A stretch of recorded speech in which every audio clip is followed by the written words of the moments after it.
કાળીદેવ ચકલીના રૂપે આવી તેજી ભાઈ નવઘણના ભાલાની માથે બેસી ગયો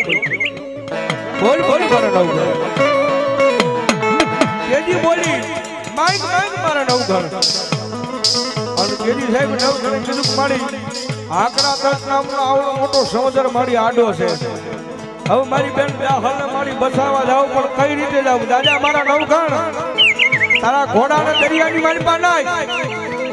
આગલા પગે ભલામણા પાણીના સબસબિયા ઉડાડો આગલા પગે પાણીના સબસબિયા ઉડાડો અને પાછલા પગે જો ધૂળની ડમરીઓ સડાવું તેની મારી ગળ ધરાની મારી રાજપરાની થોડી યાર બોલે હો